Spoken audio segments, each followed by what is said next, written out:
everybody. Welcome to the Hallmarkies podcast. We're so excited today. We have a actress with us that we are so excited to talk to. It is Camille Mitchell is here. And thank you so much, Camille, for coming on the podcast. Oh, it's a pleasure, Rachel. Thank you for having me. This is great. Yes. So what we like to do with our guests is we like to find out a little bit about how you got on the path that you are on. What inspired you to get into acting? Wow. Unlike a lot of actors, both my parents were actors. My mother was a theater actor in Europe before the war, and my father was well-known actor. Cameron Mitchell was his name. He was on a show called The High Chaparral for a long time for NBC and had an interesting career. So they were always encouraging me to go into acting. And we used to do skits. We were expected to perform every, holiday or special occasions. My brothers and I would write stories and skits and put them on. But when it came to actually settling down into a profession, I thought acting was a little frivolous. I wanted to save the world. I went into pre-med. I wanted to become a doctor.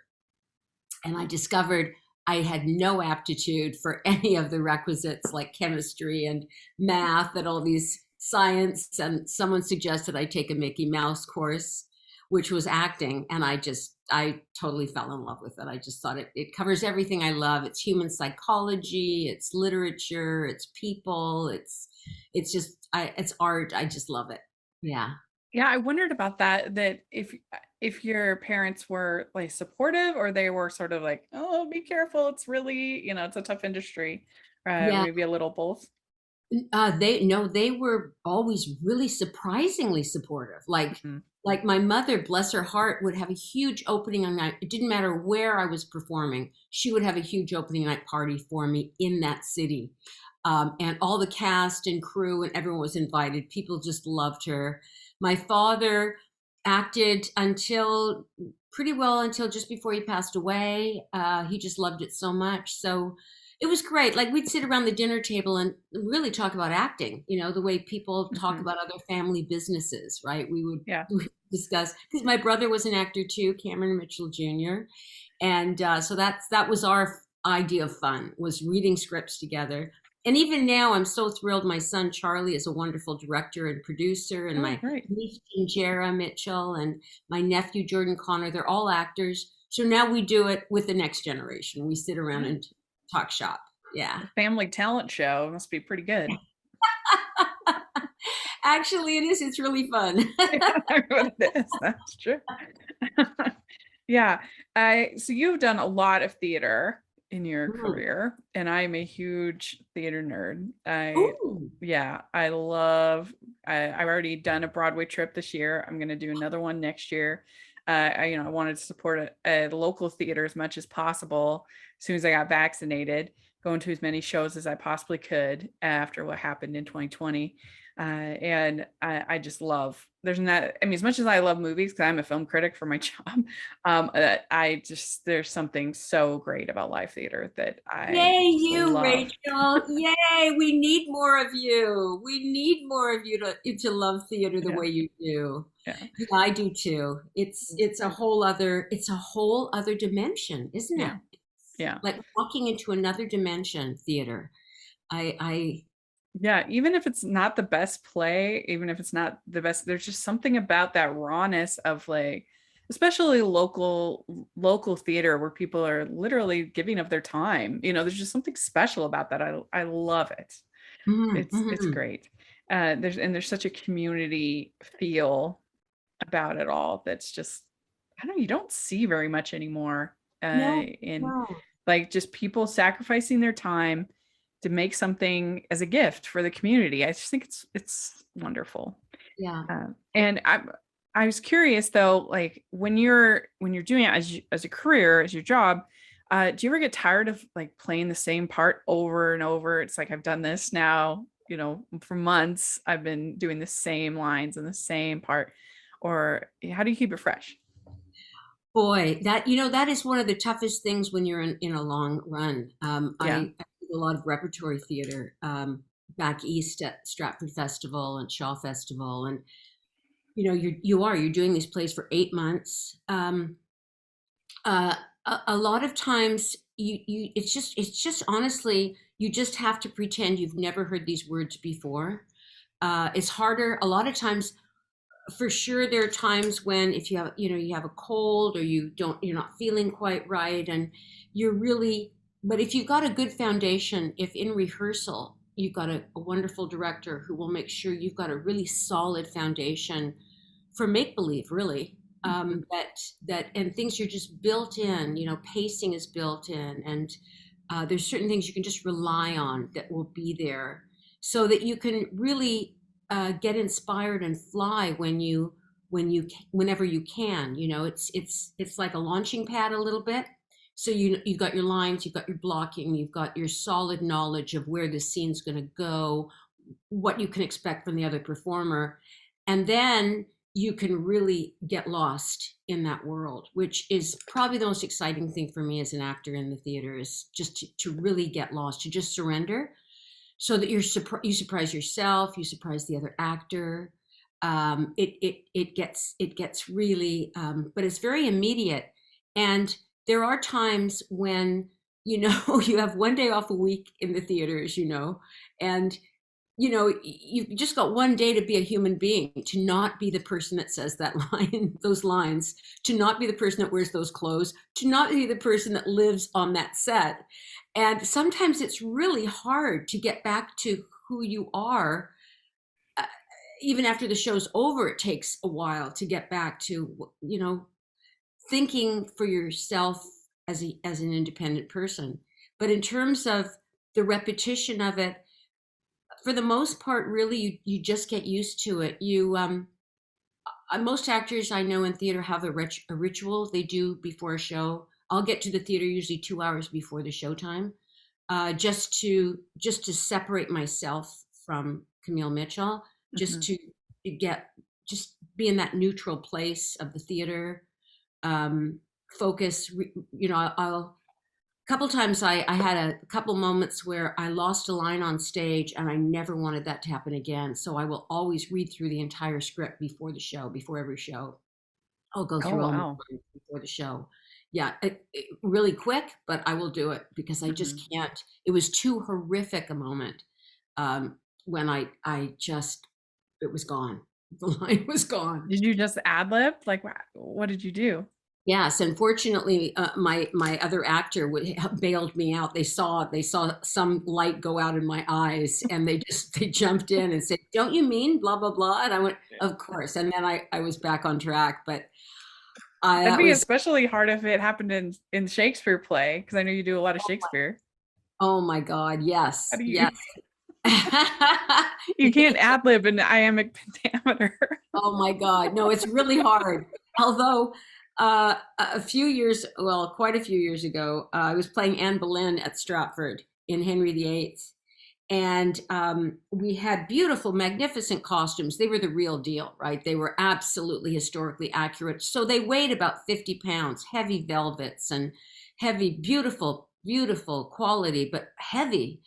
Yeah. And we had character shoes, and the designer was very particular that no one saw our shoes because they were not historically accurate.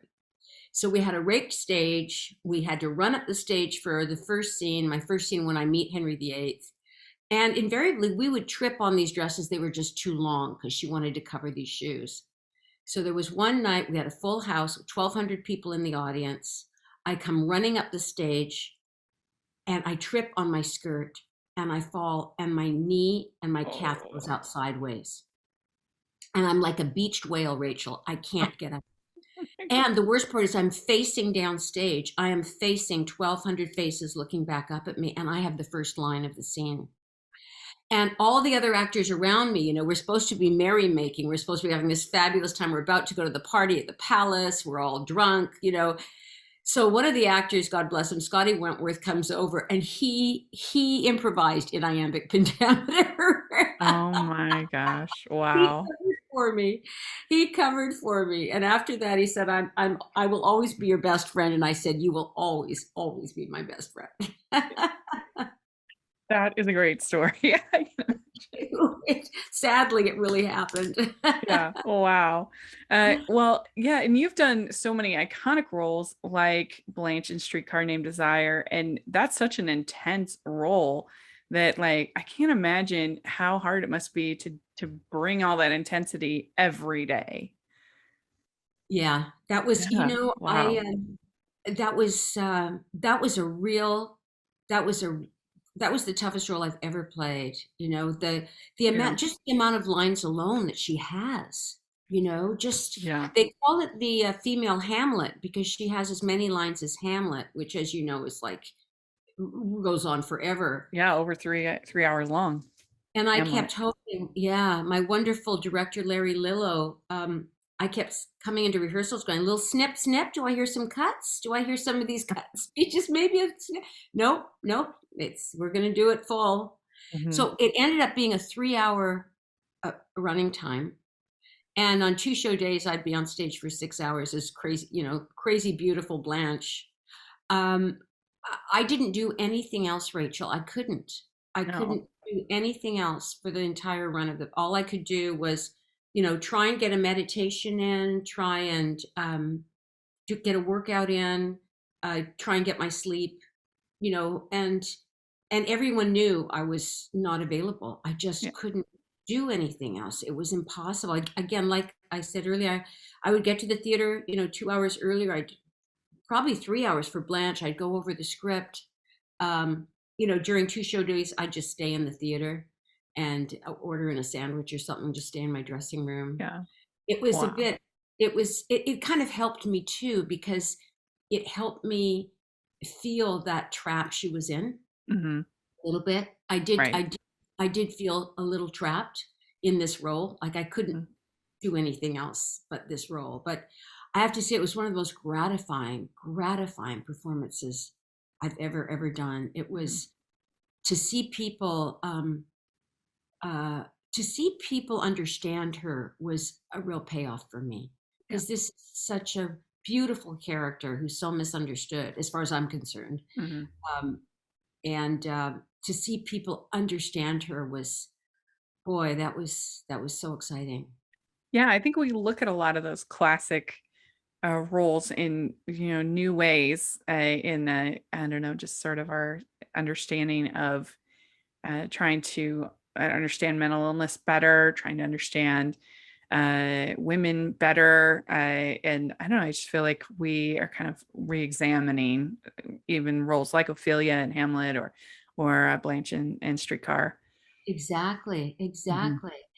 And uh, Kim Coates had played it on Broadway with Jessica Lange, Hmm. uh, and he was my Stanley. I was really lucky to have him as my Stanley. He was fantastic. Yeah. But it was, and it is. I mean, Tennessee Williams understands women like nobody Mhm. else. I think Yeah. he has this deep love of women and this deep understanding of their whole being. I love Tennessee Williams. I'm sorry he's not done more often Hmm. today. I'm sorry Yeah. he's considered something of a relic, because he has so much to say. Yeah. Uh, Yeah. do you have a dream role that you would love to play that you never gotten to play? Oh boy. Um, one of the parts I've always wanted to play is Arkadina in The Seagull. Oh, Uh, yeah. Hmm. that's a part I've always wanted to play. Um, Do you do musical theater or just I have done. regular? I did company a few years Oh, yeah. ago, and some original musicals in Toronto. Excuse me. I love to sing, but Hmm. primarily I do mainly non-musical parts, Hmm. much as I love it. I think you could be a Mama Rose and Gypsy. That would be a fun. Oh, that would That would be be a good one. fun. Yeah, that Yeah. would be very fun. That would be very fun. Yeah. Thank you. Yeah. Yeah, I'm writing Yeah. that down. You you hear about the new version of the new revival company that they're doing with No. they are having a woman play the lead role. Yeah. So they're In it, gender swapping it oh, that's on very cool. Broadway. Yeah. Oh, do you know who's playing Bobby? Katrina Lenk and then Patty LuPone is in it. I'll be in So the that's Olympics. amazing. Mm-hmm. I mean, Patty LuPone is Joanne, so she'll be amazing. oh Yeah. yes. Oh, that's a great part. Oh, Yeah. that's such a great part. They're Hmm. all great parts, aren't they? Yeah. It, It's my favorite Sondheim. I think yeah, it's underrated in my opinion. I do too. As far as his, I mean, I love Sweeney Todd. It's great. But I don't know. I just Company has so many great songs. Oh, so many. Oh my God. Oh my God. That Being Alive song still gives me chills. I still, when I hear it, It's oh, I incredible. still get chills. And So 100 gorgeous. people got off the train, the ladies who lunched, getting married in a minute. Oh, I And love that song. That yeah, is so so good. never It's call the man I'm going to marry, but I'm not. I wouldn't ruin anyone else. Please, thank you all for the gifts and the flowers. Thank you all. It's back to the showers. Thank you all. I'm not getting married today. so good. Off key, but there. Yes. And don't be worried, this is not just a Broadway podcast, but hey, when I have the chance to talk to Oh, an I actress, listen. I am so. This is a treat for me, Rachel. It's so rare to get an opportunity to talk about theater with people anymore because no one goes to the theater anymore. So thank you for this. well, Yeah, people got really scared, but at least in my experience, I think they've been really great about vaccination. Looking at vaccination cards and just trying to keep things as safe as possible. So I think it's time to come back to the theater, and I think you'll have if you just take that leap. I think that you'll have a good experience, and it's such an important. I mean, practically as long as humans have existed, there's been live performance in theater. It's a very important part of what makes us human, I think. I agree. And there's something too about the energy being in a theater space when all the Yeah, variables are alive, right? The yeah, energy is fantastic. It goes back and forth from the stage to the audience, back and forth, different from the sitting in front of a screen. So different, it right? really is. It's the Yeah, audience. It's yeah. I just Anyway, I that just I just went to Rent last night I had not seen it. It'd been on my bucket list. I'd wanted to see it for forever. right. And so that was such an incredible experience. And it was theater in the round. And so you were just right up close to the actors, Oh, and how it was fabulous. so Yeah. great. Yeah, it was really fun. Especially after COVID, I think Mhm. people will be surprised how much they will love being back in the theater and seeing live human Yeah. beings performing for them. It's Yeah.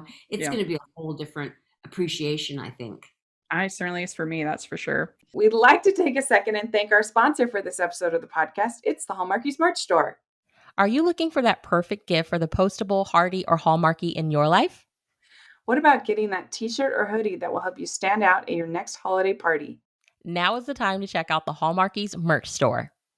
Full of festive designs by artists like Jessica Miller, Carrie from Hallmark Comics, and more. You can even have more than just shirts, but totes, cell phone cases, notebooks, mugs, and more.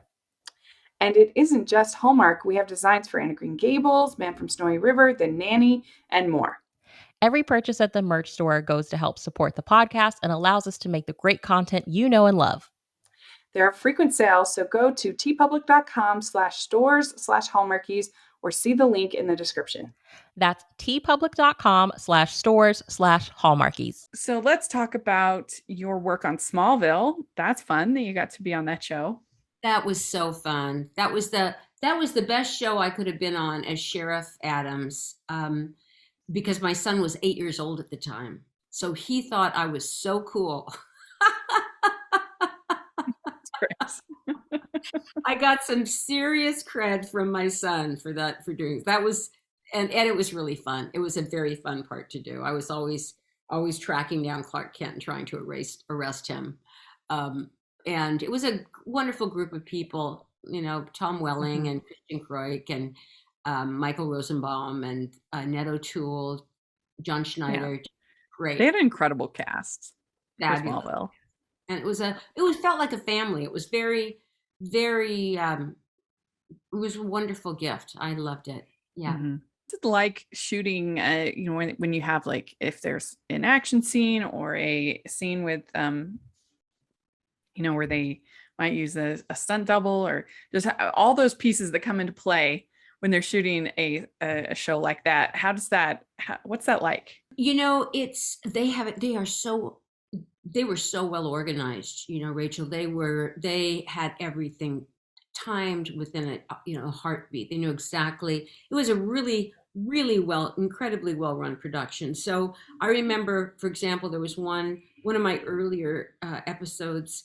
I'm supposed to get thrown onto the windshield of my car by a superhuman force, and I remembered basically we were out at the Kent farm, that beautiful farm out in the Fraser Valley, and I remember watching my stunt double rehearse the jump, and she was literally launched. Right, she was launched onto she must have flown about 15 feet up in the air, 20 feet up in the air, and then she had to land on this windshield, which was padded for that purpose. But I could just have my cup of coffee and watch and just thank her for making me look good, like she.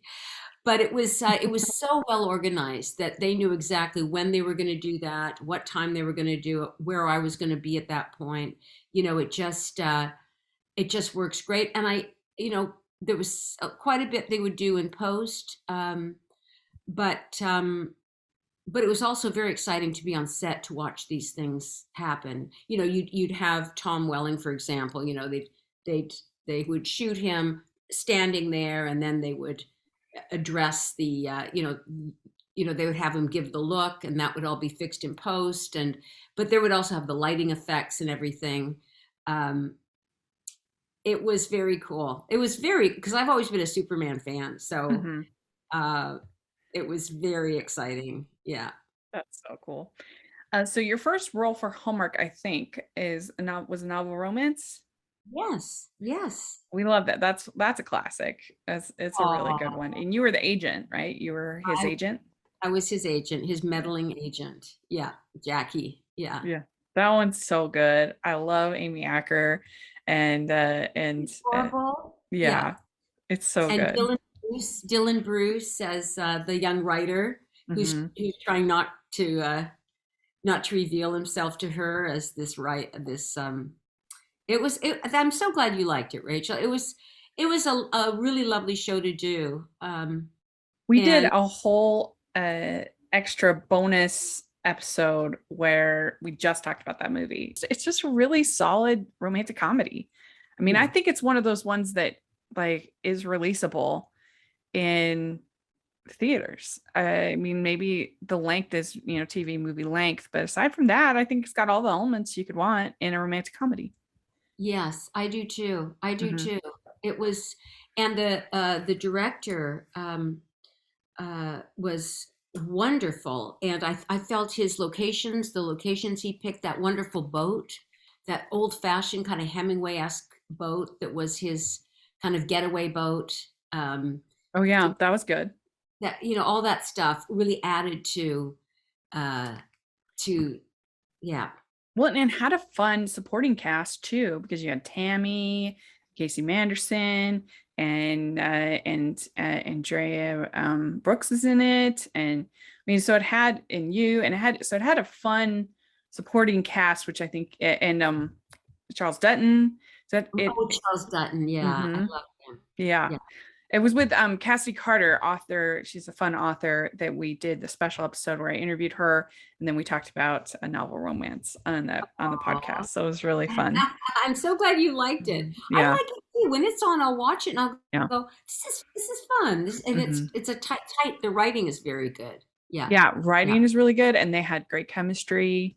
So it works because a lot of times that whole "you lied to me," that whole sort of liar reveal is not my favorite story trope. I'm just like, get over it. But for some reason it works in this one, because she was so insecure from the very beginning, because she'd had this previous relationship where she had been lied to. And so her character, I thought, made sense. Yes, totally. And she was so vulnerable all the time, right? She was such a I loved Amy. I loved Amy's performance in that. Yeah. And working with her and Dylan was really a treat. They were just lovely to work with. Such lovely people. He went on to do Orphan Black TV series for a while. Yeah, and he just did a Christmas movie this season. Oh, One of my good. favorites of this season called The Christmas Promise. You should totally check out. Is Oh, really good. good. I will definitely see that. He's one of my favorite people. Yeah, it Just was love him. really, really, really good. And then Amy did her movie actually aired in Christmas in July. Oh, It was called Crashing Through the Snow. It was cute. It was good. oh, You'd good. like it. Oh, You'd like good. it. Good. But yeah, speaking of Christmas, you've done a couple Christmas movies, Marry Me at Christmas and Glen Burke Christmas. So that must be fun to be part of a Hallmark Christmas movie. Yes, yes, it was. And I've got two more that are actually airing. One's coming up November 27th already, Mm-hmm. called Time for Them to Come Home for Christmas. Oh yeah, yeah. I forgot to write that one down. That's okay. That's Yeah. that's kind of an interesting departure for Hallmark too. It's about a kind of a mysterious woman who was hit by a car and she's lost her memory. Oh yeah, And and Amnesia with Jessie Schramm, right? yes, she was superb. Who I And love. She's been on our podcast like 5 times. We oh, love her. isn't she fun? Yeah. She's so fun. And Brendan Penny Mm-hmm. plays this nurse who can't get over this recent tragedy of his, and somehow they meet up, and he helps her try and get her memory back by taking her on a road trip. It's a Mm-hmm. very unusual. It's set at Christmas. I play Barbara, I'm a recently widowed woman who owns the B&B where they come to Oh. stay. And I'm still grieving from my husband's death. And we kind of forge a bond. I kind of forge a bond with the two characters, Paul and Jane, that Jesse and Brendan play over Christmas and talking about the value of memory. And I find memory too painful, but she is desperate to remember things. So we have this kind of lovely discussion about it. That's interesting. That sounds good. Because they've done amnesia stories before, but it's been a while since they had one that I liked. That sounds like a weird sentence, but it's true. And do they set them at Christmas, or is this the first one set at Christmas? So there was one that was called Christmas on My Mind, which was not my favorite. That was set at Christmas. That was an amnesia plot. But then there's one called A Christmas to Remember, which is a classic with Mira Sorvino and Cameron Matheson. And that one is pretty fun. Yeah. Ooh, I'm writing these down because, yeah. And so this one, Rachel, airs Time for Them to Come Home for Christmas airs November 27th, a week today. Yeah, that'll be really fun. In time on Hallmark Channel. Saturday after Thanksgiving. So that'll be great.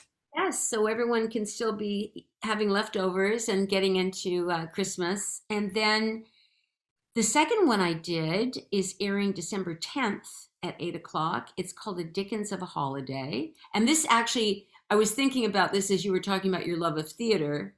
It's a very charming premise. It's set in the town of Dickens, Ohio. They're having their 100th annual Dickens Days. Oh my gosh. And where the town is transformed into a Victorian wonderland. And Cassie, played by Brooke Dorsey, who plays that's my daughter, is directing A Christmas Carol. Her lead actor gets laryngitis, and she needs to find someone to take his place. Yeah. And big time Hollywood actor Jake, played by the adorable Chris Palaha, comes home to play the part. Yeah. And they fall in love.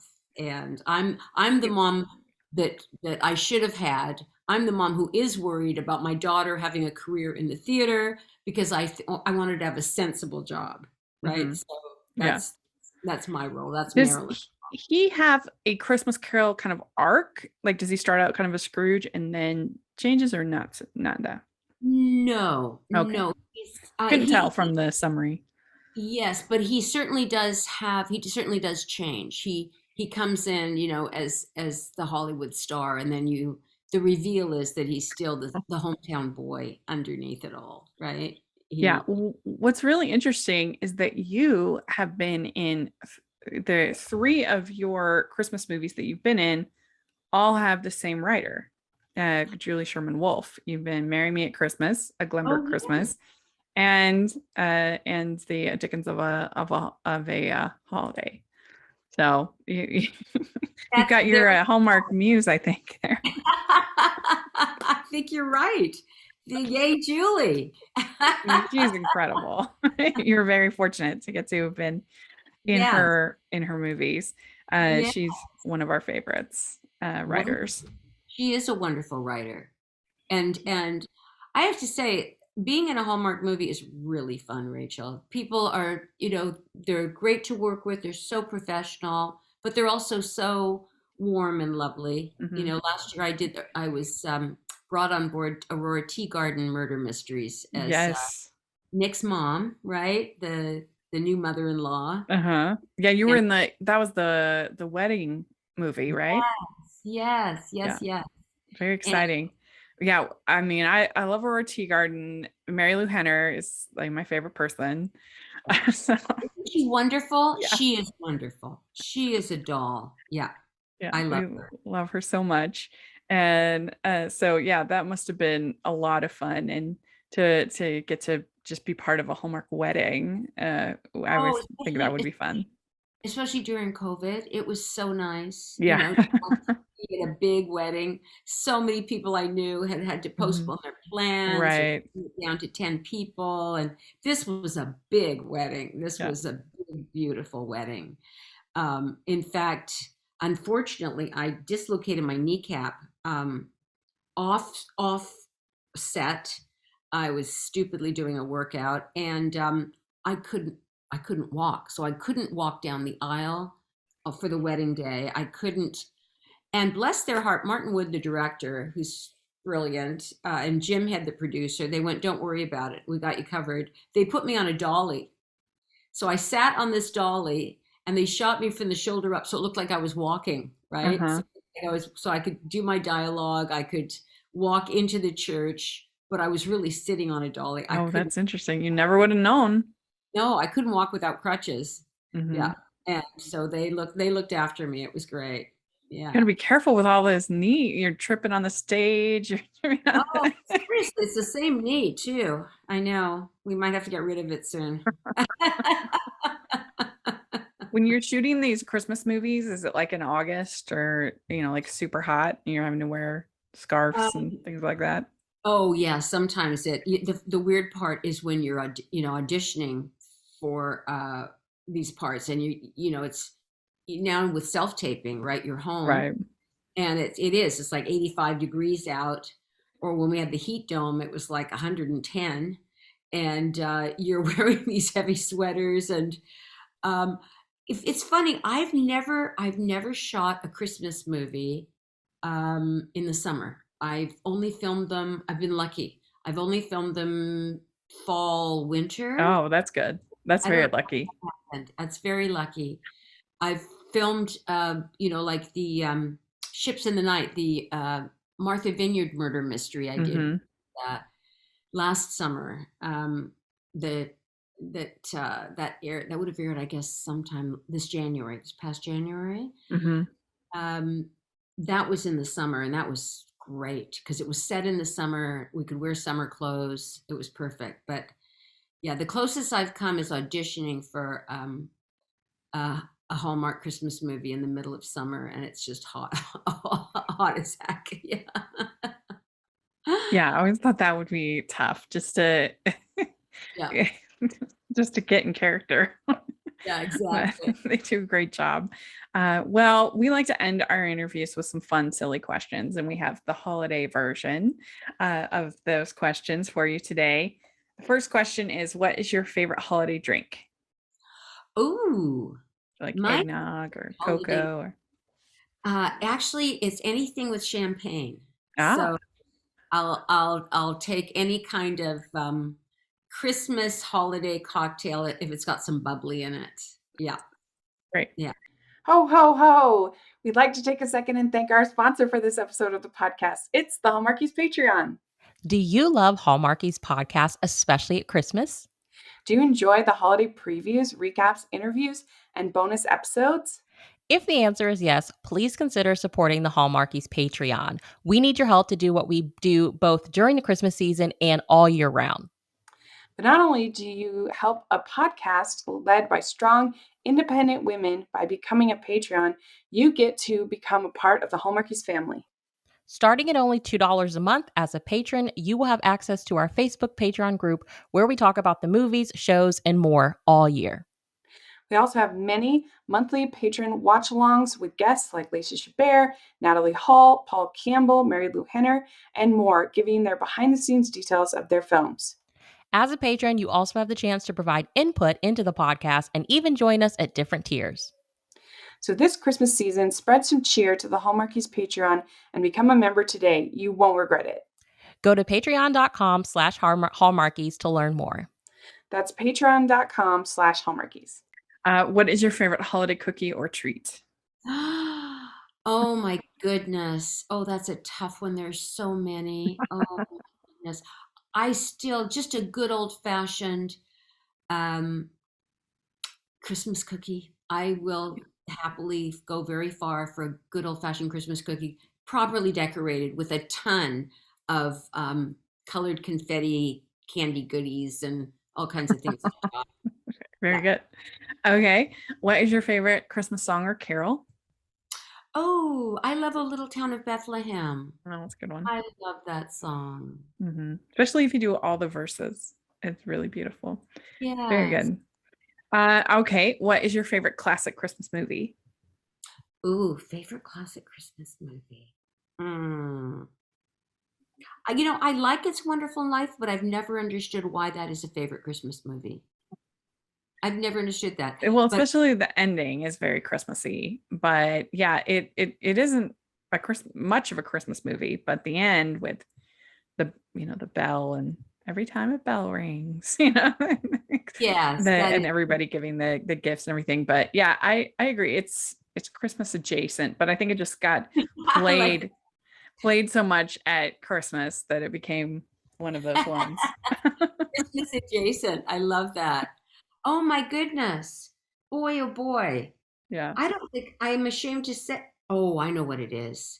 It's and now I'm going to have to look it up. It is a movie with Betty Davis. You'll probably know it. Glenn Ford, Anne Margaret. And it's, oh my goodness. It's about Betty Davis, I think, is absolutely wonderful in this. She plays a poor woman, very, very poor homeless woman. Glenn Ford plays kind of a racketeer. It's set sort of in another time. You think maybe it's the 30s, but it's kind of, I know you're looking, I see you looking at that. Pocket Full of Miracles. Yes, I love that movie. So Betty Davis has a daughter who's never met Betty because she's always saved every penny she has saved to send her off to the best schools and to have the best life. And finally, Anne Margaret is going to come and meet her mom properly. And Betty she's literally in rags. And Glenn Ford plays this mobster guy who calls her Apple Annie. He's always loved her. He always gives her money when she's begging. And he makes her into a duchess. That's Frank Capra. I've never seen this movie before. It's absolutely charming. So Anne Margaret comes home believing. So he pays for this whole front for Apple Annie to be dressed like a duchess, to learn proper manners and everything so that she can receive Anne Margaret. It's a beautiful story. Yeah. Thank you for reminding me of that too. Thanks for Very good. Cool. Okay. Which do you like better, Scrooge or the Grinch? I think Scrooge. Okay, good. All right. Which do you like better, clear lights or colored? Now clear. I used to love colored, but I think I overdosed on colored. I had them everywhere. Too much. Okay. Would you rather be in a snowball fight or build a snowman?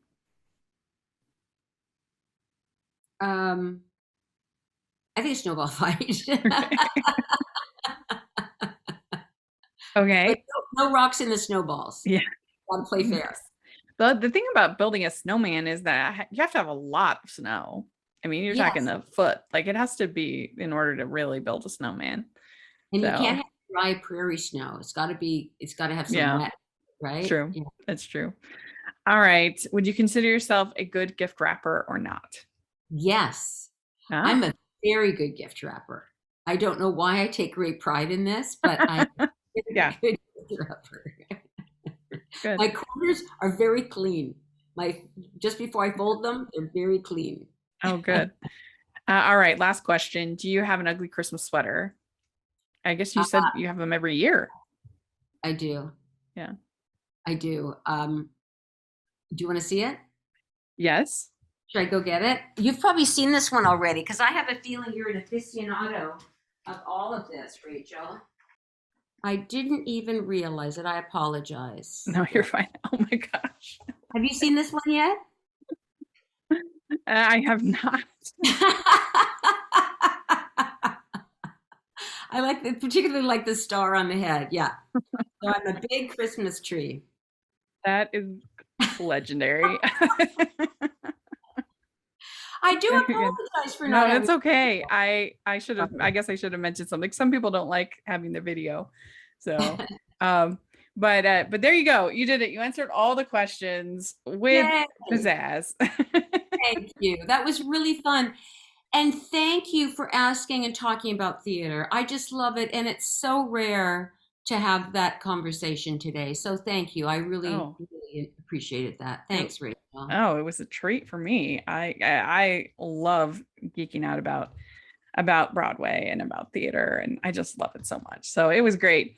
And do you have social media or anything like that that you want to share? A website? I have an Instagram. It's called La Camille M. Okay, great. Okay, and I'm so bad at being on it. I'm just so bad. I'm trying to get better, but I'm so bad at being on it. But Well, we'll put that in the description so people can follow you. And thank you so much. Again, this was really fun. And we'll definitely have to have you back on another time because I think this was great. Maybe we'll just have to have a time where we just maybe talk about our favorite Broadway musicals. Oh, yeah. Are you That'd going be to fun. see Daniel Craig in Macbeth? Oh, I can't wait. I'm so excited for that. No. And you got to watch Tick Tick Boom. So Oh, great. okay, good. Yeah. Tick, tick, I'm writing it down. It's about Good. Jonathan Larson and who is the writer of Rent.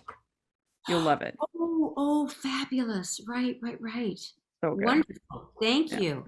Rachel, thank you. It was a pleasure to meet you, and I really enjoyed it. Time flew. Thank you. Yeah, absolutely. Well, have a very, very Merry Christmas. And we will talk again soon. Sounds good. Take care. Bye.